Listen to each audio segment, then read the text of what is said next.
Eu tenho a alegria de convidar para esse nosso painel a Cristina Carvalho Pinto.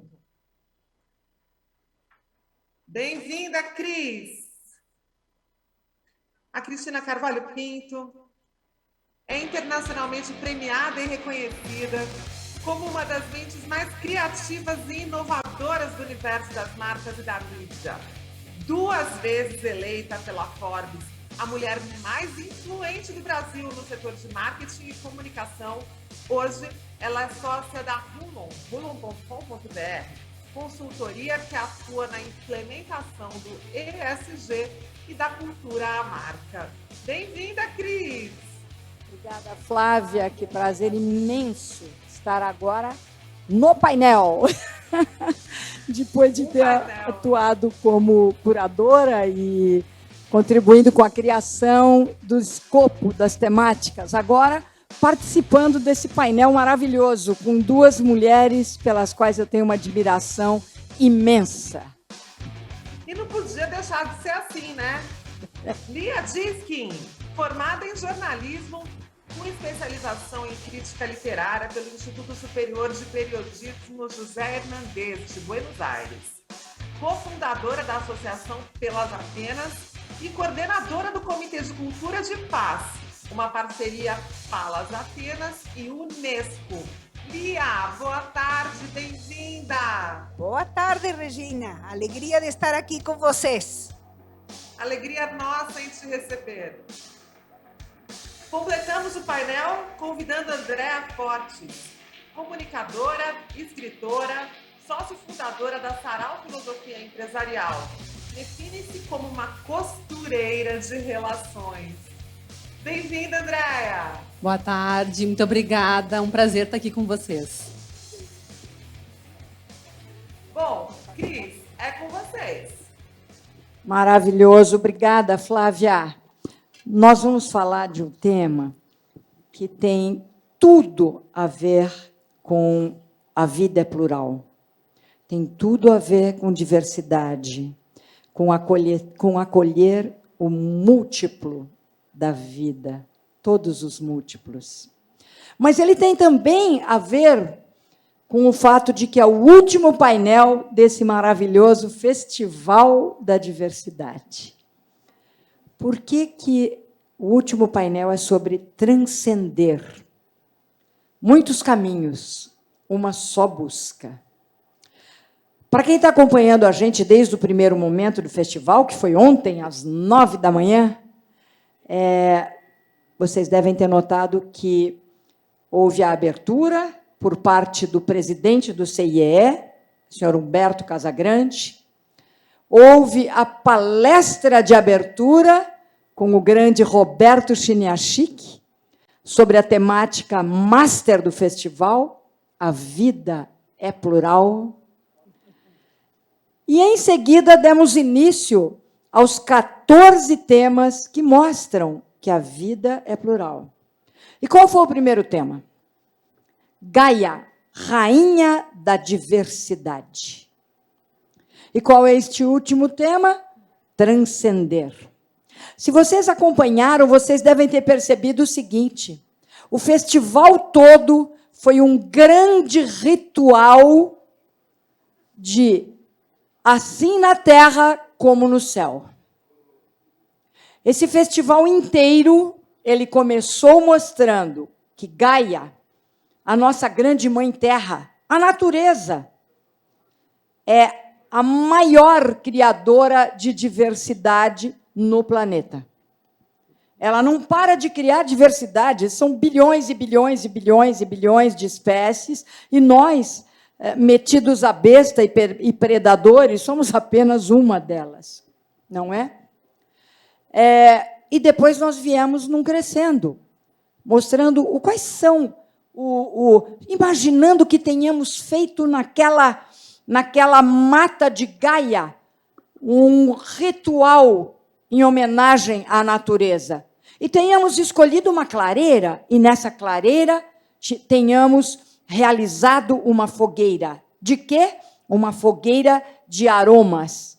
Que nós tenhamos queimado ervas para que o aroma das ervas pudesse chegar até a fonte suprema de amor, pluralidade, criatividade e diversidade. Não é assim em todos os rituais, em todas as filosofias espirituais, em todas as religiões? Não é assim nos ritos xamânicos? Não é assim na defumação dos rituais africanos, das religiões africanas? Não é assim nas igrejas e nos templos em que se defuma? E por que se defuma? Porque a fumaça aromática, daí veio a palavra perfume, de perfumo, profumo, através da fumaça e de seus aromas que emanam da natureza, é possível conversar, conectar-se com o quê? Com a nossa capacidade de transcender. E o que é transcender? Nós somos apenas uma das espécies, é verdade. Nós temos usado tão mal a nossa capacidade de transcender. Porque a gente usa, sim, capacidades que as outras espécies não têm, para simplesmente nos tornarmos tão destruidores. Mas temos essa outra forma de viver o transcender, que é para sermos construtores de uma conexão mais bela com a pluralidade da vida, com a diversidade, com o fato de que ninguém é igual a ninguém, nem mesmo dois sapinhos ou duas folhas da mesma árvore. Não há nada que não seja diferente, não há nada nem ninguém que não seja diverso. Só que tem uma questão. Só nós, só a nossa espécie humana, dentre todas, consegue transcender. Hoje, um palestrante olhou para esta mesa aqui e falou assim: a mesa não consegue ir além de ser uma mesa. O gato não consegue ir além de ser um gato. A cadeira não consegue ir além de ser a cadeira. E o tênis só consegue ser tênis. O tigre consegue ser tigre. Mas nós conseguimos ser mais do que a Cristina deste momento, do que a Andréa deste momento e do que a Lia deste momento. Se cada uma de nós olhar para, quem sabe, ontem de manhã, nós podemos examinar se nós transcendemos o que nós éramos. Transcender o que é? É ir além. É ir além do que eu sou hoje, além deste momento, além do que eu imagino na minha ignorância que seja a minha máxima capacidade. Além de mim, nas infinitas possibilidades que somos todos nós. Então, ao falar de transcendência, eu quero dizer para vocês, eu consegui uma vitória incrível. Eu fiz uma autoterapia quântica de ontem para hoje. E foi incrível. Foi de ontem para ontem mesmo. É muito, muito bonito a gente perceber como a gente pode usar a capacidade de transcender e como a gente tem uma certa preguiça, ou pior ainda, uma falta de crença de que nós somos capazes de tanto. Agora, todo mundo está dizendo, agora é a hora, agora é todo mundo com pressa, agora, acabamos de ver uma palestra brilhante aqui, em que foi dito que não tem mais a questão da mudança climática, agora é emergência climática, porque as coisas estão acontecendo muito rápido. Dizem que os jovens, que os adolescentes estão com pressa, pressa de ver um mundo melhor, pressa de ser chamados como coautores de uma nova realidade, pressa de acordar para que ninguém precisa te chamar, você já é. Viva isso, execute isso, seja coautor da sua vida, porque a única forma de transformar a realidade é ser uma realidade melhor. Mas ontem aconteceu uma coisa incrível, eu nunca tinha feito isso. Vejam vocês, na véspera de vir para cá, um dos palestrantes, que mora no mesmo condomínio onde eu moro, me convidou para virmos juntos ao CIE. Porque ele descobriu que eu viria de manhã, e ele também, nós somos muito amigos. Então, conversando, ele falou, você vai que horas? Eu falei, eu vou tal hora. Ele falou, também. Então, maravilha, então vamos juntos. Aí, ok, ficamos combinados, tal horário lá na porta, lá embaixo. Legal. Subitamente, uma das integrantes da equipe, aliás, essa equipe maravilhosa, que organizou brilhantemente esse festival em todas as áreas que implicam a vivência desse festival, todas as áreas. Esta moça, meio constrangida, me escreve. Cris, boa tarde. Olha, sabe quando você lê e sente o constrangimento, a delicadeza? Olha, a gente está em contato com a assessora do palestrante. E eu expliquei que o palestrante e você virão no mesmo carro, que você virá no carro dele, porque o CIE está enviando um carro. E a assessora proibiu a sua entrada no carro do palestrante. Nós tentamos explicar a ela que houve um convite a você, mas ela proibiu completamente que você venha no mesmo carro do palestrante. Você desculpe, é uma situação, mas a gente precisava te avisar, e o CIE vai mandar um carro para te buscar. Ou seja, não seja por isso, está tudo em ordem. Mas, gente, aquilo me pegou como um tapa no meu rosto. Porque eu fui convidada, eu não fiquei me enfiando. E aí eu me lembrei que, como presidente de empresa, a minha vida inteira eu tive assessores e assessoras. E eu me lembro de uma delas, eu me lembro de 2 casos ao longo de algumas décadas de trajetória, liderando empresas. E eu me lembrei de 2 casos.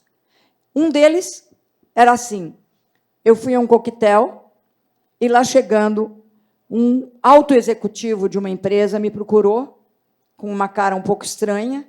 Eu falei, como é que você está? Tudo bem? Ele falou, vou bem. Bem. Eu falei, legal te ver. Ele falou, talvez só mesmo em coquetel, né? Porque eu deixei nos últimos 2 meses 8 recados para você. E você nunca me retornou. Eu fiquei assustadíssima, porque eu jamais deixei de dar um retorno, a não ser que não me tenha sido transmitido. Hoje em dia é um perigo esse negócio de WhatsApp, né? Você recebe 150 WhatsApps, pode ser que algum você não veja. Então, não é porque você não quis responder, é que a gente está sendo bombardeado. Isso é uma doença. Bom, mas a verdade é que ele falou, eu deixei 8 recados. Então, Cristina, muito obrigado pela sua generosa resposta. Eu falei, olha, você me perdoa, me dá agora o teu telefone, porque eu chegando amanhã cedo, era um coquetel noturno, a primeira coisa que eu vou fazer é ligar para você. E fiz isso. Só que, quando eu cheguei ao escritório, eu falei com a minha assessora. Ela tinha, durante 30 anos, sido a secretária executiva bilíngue toda poderosa dos presidentes, porque ela fez carreira naquela grande corporação multinacional, e ela era a toda poderosa secretária executiva do presidente. Então, os presidentes mudaram, ela nunca. Então, ela entendia que ela devia bloquear chamadas para mim. Porque eu falei, olha, fulano de tal disse que ligou 8 vezes. Você não me passou? Ela falou, não é para você. Não é para você. Muito bem. Então, ao longo do dia, quando eu recebi essa coisa, e depois eu tive outros episódios desta natureza, por isso que dizem que, para entrar numa boate, a única coisa difícil é passar o porteiro. O resto, tudo você passa. Então, o que acontece? Na hora que você recebe uma notícia dessa, assim, ela proibiu a sua entrada. Muito bem, ela disse que não pode. Tentamos até explicar, mas ela definiu que não. Então, eu, naquele momento, recebi de maneira muito assim, fiquei mal, né? Aí, imediatamente após ficar mal, eu fiquei pé da vida, né? Eu falei, o que ela pensa? Né? Que isso? É meu amigo, ele me convidou. Fiquei indignada mesmo. Muito bem. Aí, mandei um áudio para essa pessoa, meu amigo, falando, olha, eu não vou mais com você, porque a sua assessora proibiu a minha entrada no carro. E aí ele mandou um áudio para mim. Pá, falou palavrão, que isso? Eu que te convidei. Aí eu falei, olha, é o seguinte, eu pretendo não entrar em conflito com a sua assessoria, e não entre você também. Eu já combinei, e o CE vai me mandar um carro. Então, está tudo certo, não vai ter nenhum problema. E aí, falei, vamos baixar a bola, eu pratico meditação, falei, vamos baixar a bola, é um pequeno incidente. Mas aquela questão da assessora me proibindo, me pegou. Tá bom, vai. Falei, vá, que vá. Quando chegou no dia seguinte, havia 2 carros na porta, 2 motoristas, e ao lado de um deles, uma moça postada ali, aguardando. Quando eu vi, eu falei, é ela, desgraça. Muito bem. Falei, bom dia, e entrei, claro, no meu carro. E viemos. Quando chegou aqui, eu comecei a ver esta moça. Eu comecei a ver com que atenção, com que cuidado, ela estava realmente preocupada com aquele que é o seu líder, que é o seu chefe. Eu comecei a olhar para a filha da mãe e comecei a adorar ela. Ela é delicada, ela é atenciosa, ela é cuidadosa. Ela nunca teve nada contra mim, ela nunca me viu. Em tempos de pandemia, ela apenas achou que poderia haver um risco para todos, talvez para mim mesma, de entrarmos 4 pessoas no mesmo carro. Atualmente você tem, em geral, o motorista vem na frente. Será que não seria invasivo ao espaço ao lado do motorista alguém se enfiar? No caso, teria que ser ela, para sentar ali. E eu fui olhando para ela e comecei a sentir tudo o que ela sente em relação ao caso e tudo o que ela estava pensando, inclusive de cuidados com o próprio motorista. E, à medida que os momentos foram passando, eu fui sentindo por ela um profundo respeito, uma profunda apreciação. Eu percebi, amigas e amigos, que não tem tempo mais, com casos como esse, não há tempo mais para chiliques egóicos. Nós não temos mais tempo para isso. Nós estamos falando de diversidade na grande malha da vida, da qual cada um de nós é um ponto. Essa malha viva, que se a gente imaginar que é uma blusa de tricô, qualquer pontinho que eu cortar, corre a linha e desmancha tudo. Aqui está uma especialista, vai falar das costuras no plano material e no plano transcendental. Então, agora, toda vez que a gente perceber que subiu o sangue, para, baixa a bola e faz a sua autoterapia quântica. Em 100% dos casos, você vai ver que seu ego é seu grande algoz. Não somos mesas, não somos cadeiras. Talvez elas sejam mais úteis do que muitos de nós. Mas nós podemos transcender.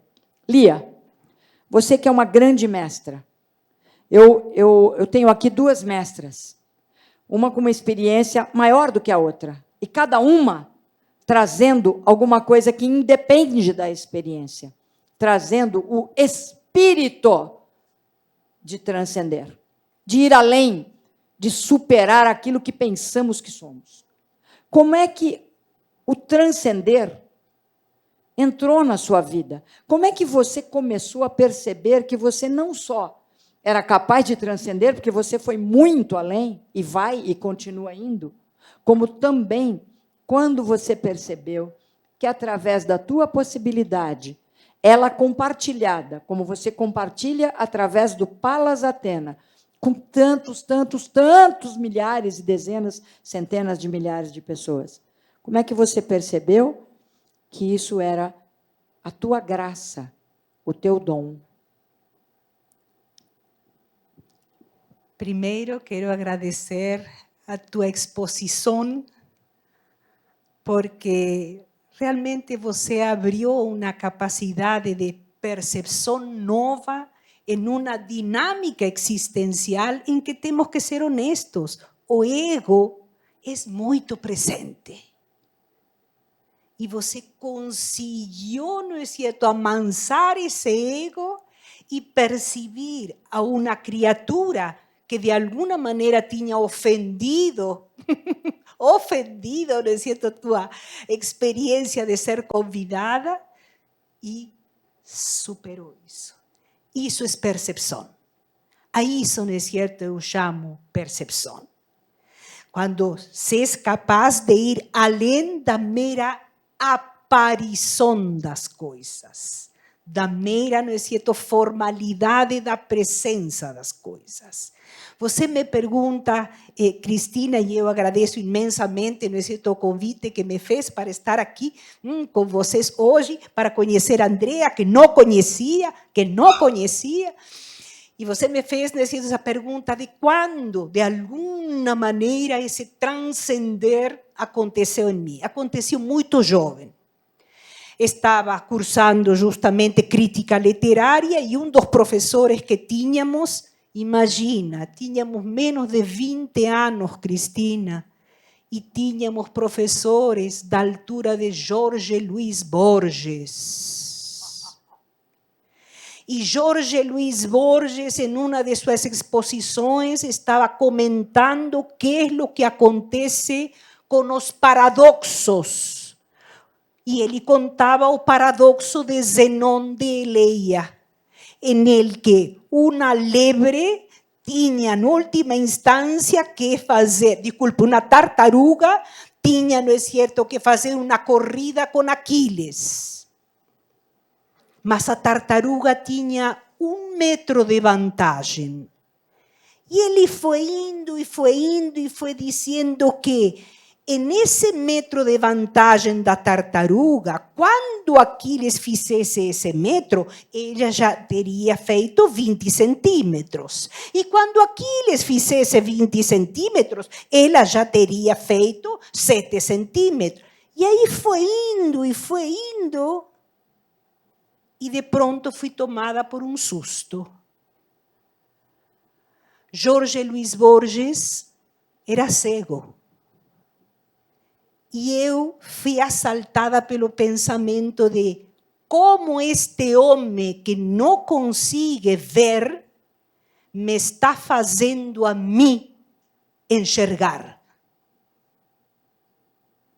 Penso que esse foi talvez o ponto de mutação, em el que as aparências, e tudo se apresenta como aparência, esta mesa, não é certo, se apresenta como aparência, mas cuidado, nós temos um vidro, e esse vidro foi areia, e essa areia foi base de um oceano, e sempre encontramos em tudo quanto vamos ver uma profundidade que às vezes escapa a nosso olhar. Ficamos só com a tela mais próxima a nossos olhos, com a tela mais próxima à nossa capacidade de perceber. E nesse perceber, eu tenho uma experiência, não é certo, talvez invertida à tua, Cristina.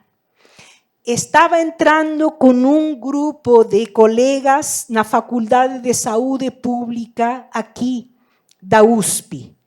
Para aqueles que não sabem, a Faculdade de Saúde Pública da Universidade de São Paulo fica em uma avenida muito grande, e o prédio está recuado em meio a um grande jardim. A gente estava entrando, não é certo, nessa faculdade e havia uma guarita. Enquanto estávamos entrando, não é certo, eu saudei boa noite, porque de fato era boa noite, e continuei caminhando com minhas amigas. Mas alguém responde atrás nosso: obrigado por saudar, a maioria acredita que fazemos parte da mobília. Não havia condições de continuar caminhando. ¿Qué es lo que este señor, qué es lo que esta pessoa estaba diciendo? A maioria acredita que fazemos parte da mobília. Essa invisibilidade social da qual se vem falando felizmente, nesta última década, não faz muito tempo que nos estamos atinando. Aqui hay una grandísima parcela de humanidade que no es percibida, que no tiene voz, que simplesmente no es considerada no repertorio da vida. Porque todos nos afirmamos a diversidade, mas todos nos aproximamos a una diversidade que tem privilégio, uma visibilidade, uma capacidade de ser visto que a grandíssima maioria não tem. Quando você, não é certo, pergunta às vezes a um jovem activista que está envolvido em uma causa, que é, não é certo, teu sonho, qual é tua aspiração? Ele diz: ter a capacidade de influenciar a maior quantidade de pessoas. E a maior quantidade de pessoas nem sempre são aquelas mais necessitadas. Ni podemos medir um ativismo a partir da quantificação que fazemos da nossa ação. Penso que aí, Cristina, está a questão da percepção. Nos temos envolvido nos números, nos temos envolvido, não é certo, nas pesquisas quantitativas. Nos temos envolvido, en última instancia, en acumulación. Y acumulación fue uno de los valores significativos y reconocidos en una modernidad que en el século XX creó condiciones realmente perigosas y desafiantes para este século XXI. A partir da modernidade, final do século XVIII e desde já, não é certo, século XIX e XX, desinvestamos em acumular, desinvestamos em competir e desinvestamos em exacerbar o individualismo, essa condição narcísica, egoica que você estava, não é certo, retratando faz uns minutos atrás. E estes três elementos não são conectivos, são disjuntivos. Estes três elementos distanciam, separam, rasgam. E o que estamos precisando para minimamente não continuar a fazer mais estragos nesta Gaia, eis aproximar percepção, esclarecer conceitos e entender que nenhum de nós, absolutamente nenhum de nós, é autossuficiente. Nenhum de nós é o que é por mero mérito próprio. Se nós não hubiésemos tido a família que tivemos, os cuidadores que tivemos, se nós não hubiésemos tido os professores que tivemos, se nós não hubiésemos lido os livros que limos, a música que ouvimos, as peças de teatro que assistimos, ¿seríamos o que somos? Claro que no. Claro que no. Nós somos fruto de uma diversidade confluente em uma aspiração de construir uma identidade significativa. E é a partir de aí, penso, Cristina, que transcender se torna, não é certo, um chamado. Um chamado por voltar a reconhecer nossa unidade substancial com tudo quanto vive, voltar a reconhecer que são os outros humanos que me humanizam, são os outros que me ofertam, através de seu afeto, através de seu acolhimento, através de seu respeito, uma dignidade própria da vida. Penso que é por aí. Que maravilha, não? Que privilégio ter Lia Diskin conosco. Já já vocês vão ver o que é o privilégio de ter Andréa Fortes conosco. A Lia mencionou esse inesquecível, eterno, brilhantíssimo Jorge Luiz Borges, o grande escritor. Além de escritor, podemos pôr muitos adjetivos, muitos transformativos em Borges. Mas eu nunca me esqueço que uma vez um jornalista perguntou a ele como é que é ser cego? Porque ele não nasceu cego, ele ficou cego, né? E ele falou, como é que é, né? Deve ser muito duro, né? Porque até porque o senhor antigamente enxergava, e agora o senhor é cego. Ele falou, eu estou cego, mas não estou mergulhado nas sombras.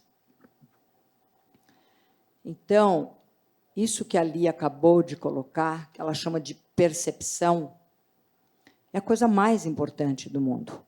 Quando você realmente olha para alguém, o seu ego, que é o teu grande limitador, o teu grande inimigo, ele se recolhe.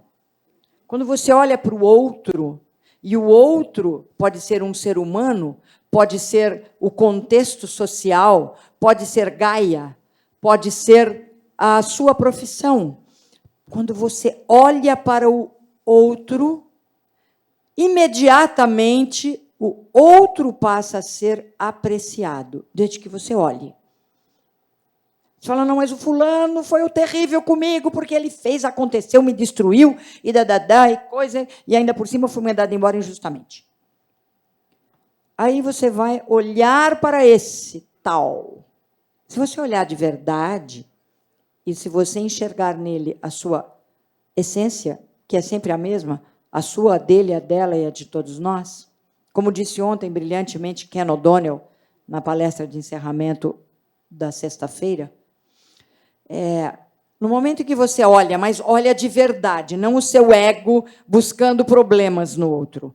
Quando você olha, imediatamente você faz a imersão no todo e você se sente o outro e o outro te é. E isso traz esse conforto. Sou um ponto nessa malha. Isso é tão gostoso, gente, mas é um exercício numa sociedade criada para o ego, em torno do ego. Essa questão da acumulação que você mencionou.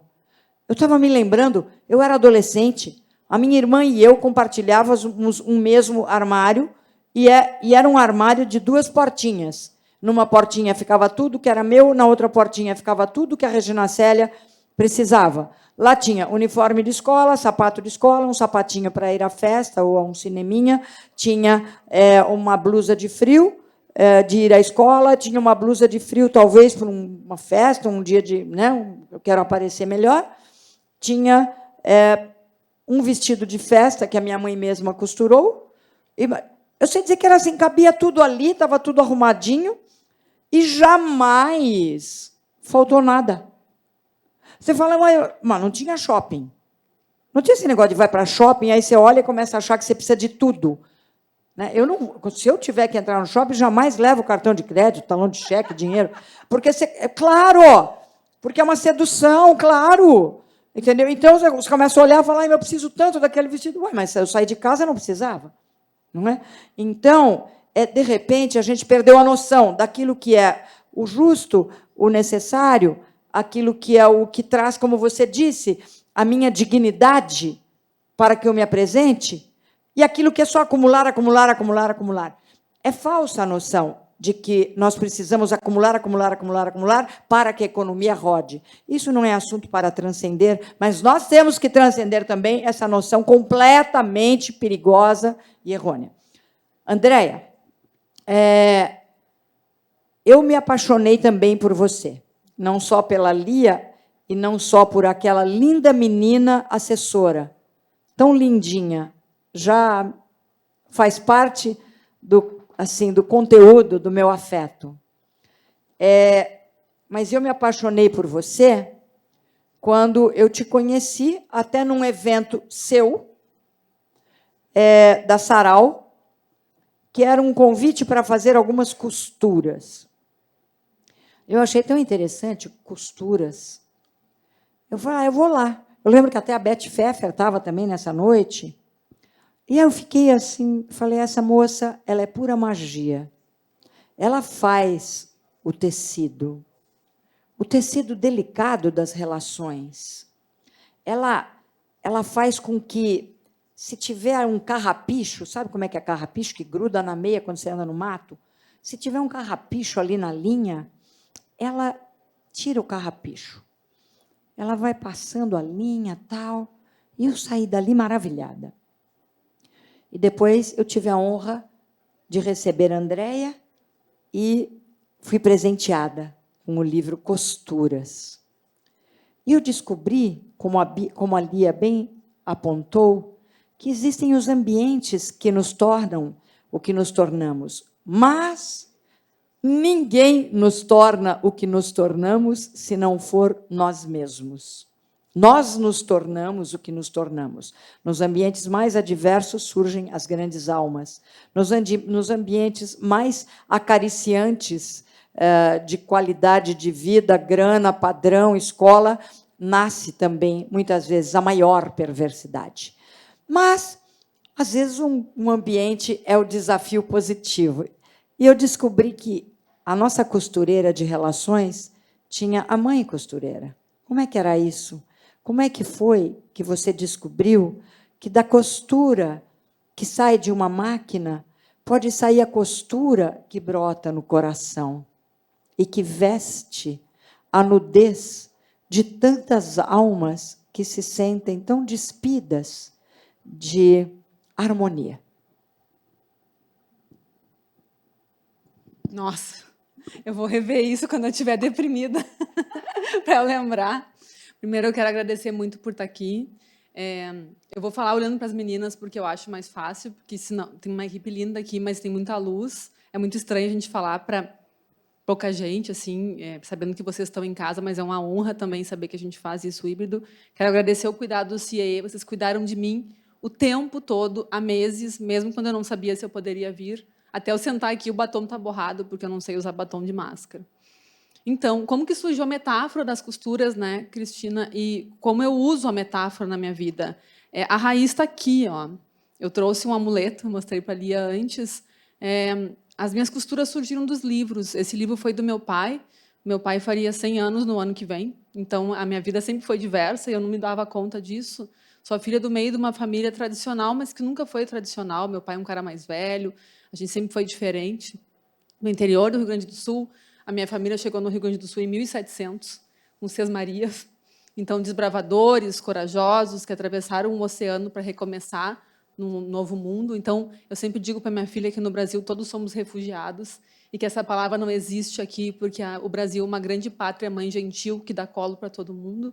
E por causa dos livros, e porque eu era a filha do meio, que não tinha muito espaço, eu me grudei numa biblioteca desde muito pequena e eu li todos os livros. Eu tinha uma tia que era da biblioteca, então ela era o Google, a tia Dudu, e eu li toda a sessão infantil, até uns 12 anos, toda, e fui para a sessão adulta. Então, as narrativas, as histórias, os fios de vida que os livros me trouxeram, me deram um gosto pelas histórias de vida das pessoas. Eu sempre gostei de parar alguém e perguntar, me conta a tua história. E aí, uma pessoa bem mais velha, a pessoa bem jovem. A minha carreira também é completamente diversa, são fios inesperados, né? Até participaria, eventualmente, do painel da manhã, ainda bem que eu não vim, porque estava incrível. Mas a minha carreira foi inesperada, eu nunca trabalhei numa empresa, eu nunca tive carteira assinada, eu nunca trabalhei na firma, né, como se diz. Por quê? Porque eu fui empurrada pela vida. Então, não é, se eu quisesse ter uma biografia trágica, eu teria, mas eu sempre ressignifiquei, porque eu sou uma boa contadora de histórias e uma boa ouvidora de histórias. Então, como a minha família teve muitas posses lá no passado, eu fui a primeira geração onde o dinheiro acabou. Então, muito cedo, eu entendi que eu teria que me virar na vida. E porque eu entendi que eu teria que me virar, eu comecei a estudar, eu dava aula particular de inglês, eu vendia jornal do meu pai, que lia muito, obviamente, para a fruteira da cidade e tal. Então, eu comecei essa coisa que eu precisava ser alguém, que eu precisava existir, mas sempre as histórias, os livros, as narrativas estiveram presentes. Fiz estágio desde cedo, e aí eu honro o CIE, eu escrevi sobre isso hoje, fiz 2 estágios incríveis logo no início da faculdade, porque eu queria me bastar, eu queria ser alguém, e eu fui contratada como estagiária pelo meu atual sócio há 23 anos. E nessa empresa que a gente criou, que ainda não era a Sarau, eu sempre escutei história das pessoas que estavam nas empresas. Então, tem uma Andréia empresarial, que virou consultora, e foram coisas que foram acontecendo, eu não planejei isso. Tive equipe a vida inteira, dei estágio para muita gente, comecei fios de vida de muita gente, então sempre tive essa vida corporativa que eu incorporei com esse meu sócio, mas eu sentia muita falta de uma vida autoral. Mas a Andréia que escreve, que escrevia desde os 12 anos no Jornal da Cidade, que sempre se nutriu por livros, cadê a escritora, cadê a autoral? Por coisas da vida, que deram tudo errado e acabaram dando certo. Na minha vida, tudo dá errado. E aí, porque deu tudo errado, dá certo. Eu sempre ressignifico e nunca é fácil. É engraçada a minha história. Um amigo me fez voltar a escrever no Draft, que é um projeto incrível, e depois ele me chamou para uma palestra onde eu deveria colocar tudo que eu tinha aprendido nos últimos tempos. E eu misturei tudo que não era tradicional, porque eu fiz até o mestrado em gestão. Eu chamo gestão como um grande gesto, parafraseando o Newton Bonder, porque não é aquela gestão. Mas eu fui estudar antroposofia, teoria integral, resgate do artista, eu sou consteladora sistêmica e não contava, e eu fiz uma palestra onde eu juntei tudo para o Draft. E nessa palestra eu tinha que dar um título. E eu achava muito ruim eu só recontar o que eu tinha estudado. Eu acho pobre, eu sempre acho que o que eu passo é pouco, é pobre, eu sou uma régua muito alta. Só que aí eu resolvi ir atrás das biografias de quem criou aquelas teorias. Como que o Steiner criou a antroposofia? Como que o Bert Hellinger criou as constelações? O que aconteceu com a Julia Cameron, que ela criou a Jornada do Artista? E eu fui atrás das bios, porque eu sou louca por biografia. A gente estava falando sobre biografia, né, Lia? E eu chamei de costuras de teorias e biografias. A palestra não aconteceu, foi cancelada uma semana antes, por questões burocráticas, técnicas, whatever. Eu fiquei arrasada, deprimida, e eu acabei honrando no meu escritório, sem inscrição, sem pagamento, nada, porque eu sabia que as pessoas iriam, eu sou muito de honrar. Então, eu chamei de costuras de teorias e biografias, e depois daquele dia, eu fiz muitas costuras. Em lugares os mais inusitados, os mais inesperados possíveis, com altos executivos, com gente jovem no Brasil inteiro, e eu não entendia o que era aquilo. E aí eu entendi que aquilo que eu não entendia o que era a minha transcendência. Que mais que ter uma consultoria, mais que pagar boleto, porque eu tenho que pagar boleto, eu não sou tão rica, tão famosa, eu tenho uma filha para criar, tudo isso existe, essa vida real, esse aterramento. Eu precisava de algo mais que me nutrisse. E isso eram as histórias das pessoas. Então, ainda que eu consiga ir muito fundo nas empresas e continuo, então é um E, não é um OU, a minha carreira é um E, é um OU, não é um E. Então, eu tenho a Sarau, tenho as empresas, eu trabalho muito com os CPFs das histories. Então, a Andréia Costureira faz uns encontros muito inesperados, com os temas que eu quiser, porque a costura é minha. Me reinventei na pandemia, faço costura online. O que eu falo é, eu costuro almas. Eu transformo farrapo em prêt-à-porter, parafraseando os gaúchos, porque a minha vida é um farrapo, eu sou esfarrapada, é uma desgraça, e eu faço disso uma coisa linda, e cada vez mais chegam fios de vida de pessoas incríveis, nisso que eu não entendia o que era, que eu sigo não entendendo, mas é o que me leva a um lugar maior. Hoje de manhã eu falava com um amigo meu português sobre transcendência, estava batendo um papo, e ele me contou, eu sabia já, ele me recontou que o Maslow colocou no topo da pirâmide a autotranscendência, mas ele não teve tempo de escrever sobre. Ele teve um infarto, ele ficou 6 meses super mal, e ele fala, eu lamento que eu não tenha escrito sobre, mas ele deu palestras, porque ele falou que não é o sucesso, não é pagar os boletos, não é comprar uma ilha. A autotranscendência teria sido o topo da pirâmide do Maslow. Quando eu estou colocando o meu saber a serviço e estou permeável para escutar o que vem das pessoas, eu me sinto transcendendo. Isso são as costuras. Que coisa mais linda, não? Que coisa mais linda, mais linda. E você percebe que tudo o que trouxe para você sucesso foi olhar para o outro? É só olhando para o outro que você se encontrou. Você adora a história do outro. Você estuda a história do outro. Isso atrai outros. E esses outros que chegam, você faz com que eles, você propicia a eles que costurem suas próprias histórias. Que imagem maravilhosa, né? Transformam farrapos em prêt-à-porter, em roupas usáveis agora. É muito, muito bonito a gente pensar nisso. A gente vive num mundo, o mundo corporativo, ele baniu a nossa capacidade de transcender. Isto que a Lia, com tanta precisão, descreveu, de um capitalismo que despencou, particularmente, no andar da carruagem do século XX, e no século XXI chegou ao ponto que agora o próprio capitalismo falou para, porque a gente está destruindo tudo, os seres humanos estão ou com fome ou com burnout. Escolha, não é? A maior parte, tá? Então, os que não estão com fome estão trabalhando, estão desesperados, estão exaustos, esgotados, né? Um esgotamento. Por quê? Porque criou-se um modelo que é devorador. Ele é devorador, ele devora o meio ambiente, ele devora o ser humano e assim por diante.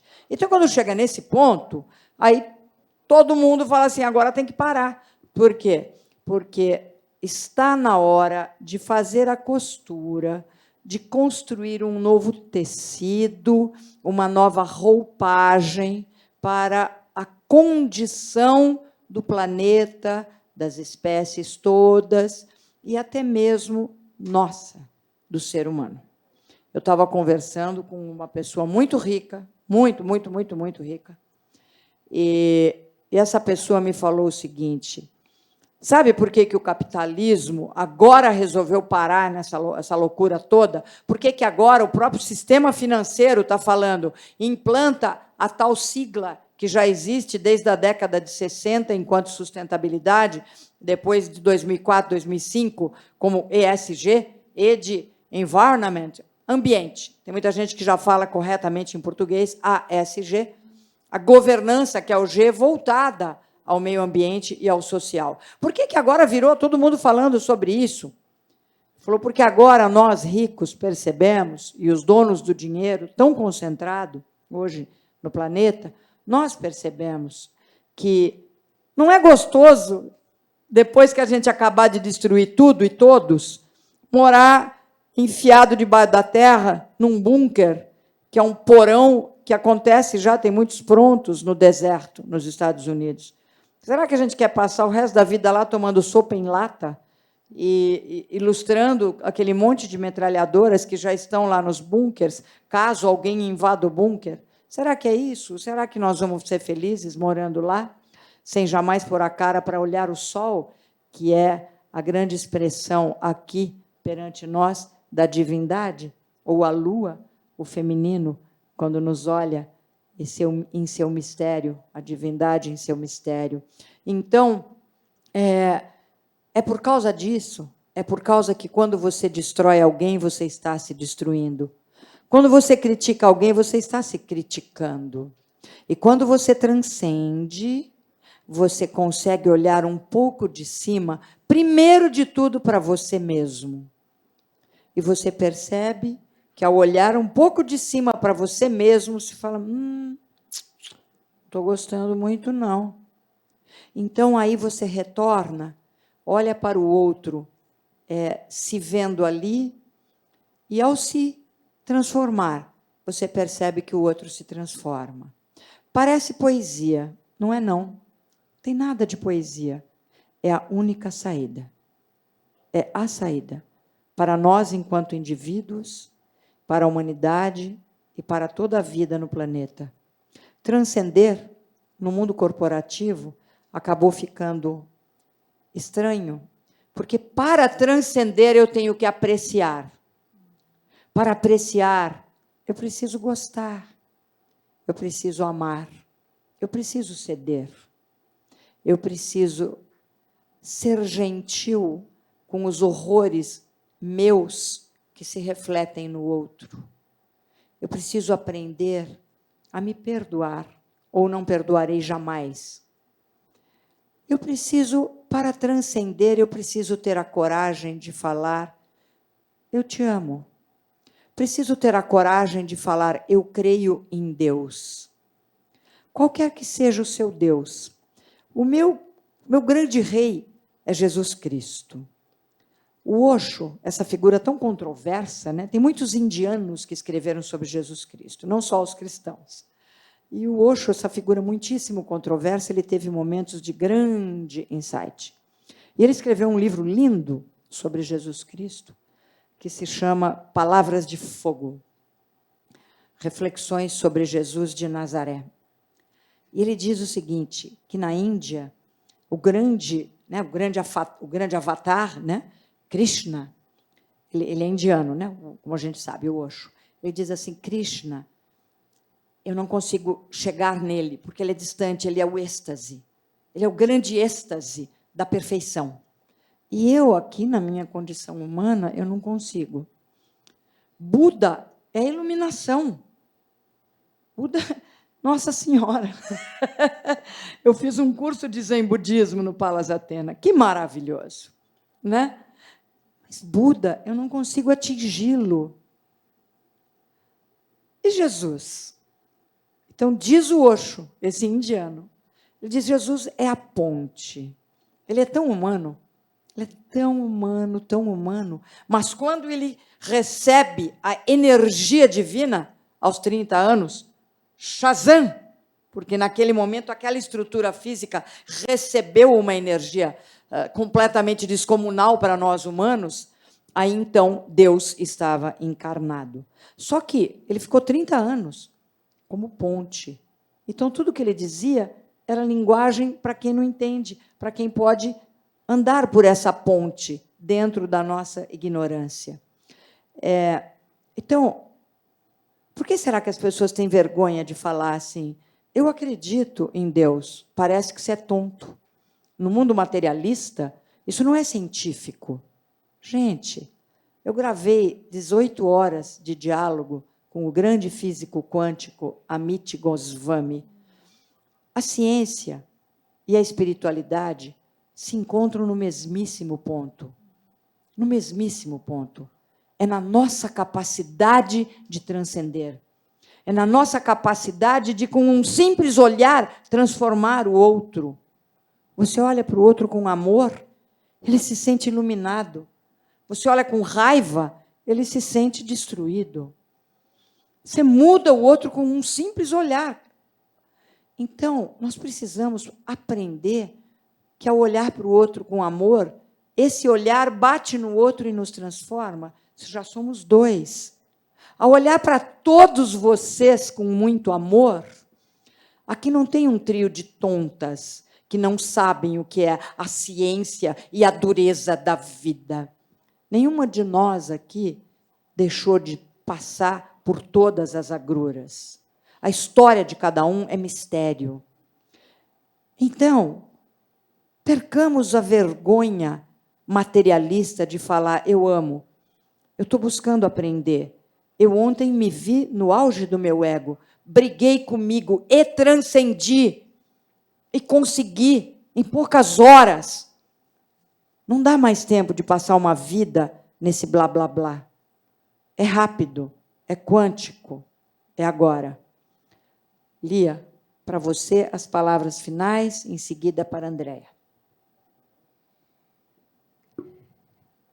Depois do que você acaba, não é certo, de dizer, Cristina, o único que se me ocorre é fazer, não é certo, um chamado a mim mesma e àqueles que estão ouvindo a envidar-nos os máximos esforços por tornar-nos uma presença amigável neste mundo. Sermos uma boa companhia para nós mesmos, sermos uma boa companhia para os outros, sermos uma boa presença para a natureza e para a vida. Acredito que isso está ao alcance de todos. Acredito, não é certo, que todos podemos colocar nosso empenho para isso. Também, não é certo, acredito que é o mínimo que podemos fazer para honrar tudo quanto temos recebido da vida. O alimento cotidiano, a natureza o produz. O ar, não é certo, que respiramos, por mais poluído que nós o tenhamos, não é certo, tornado. Desde já o conhecimento, essa pulsão que os humanos temos por conhecer, que nos fez descobrir telescópios, criar microscópios, para ver onde o nosso olho não consegue enxergar, lá no macro, aqui no micro. Honrar, não é certo, esse impulso vital que cada de nós temos por conhecer, por saber, mas fundamentalmente por conviver. Coisa linda. Eu sei que o nosso tempo acabou se esgotando. Andréia, como você também fez comunicação, você é uma comunicadora, desculpa te dar pouco tempo, para dar o seu adeus, o seu tchau, o seu até a próxima costura. E vamos aí diretamente, após a Andréia, para a Flávia.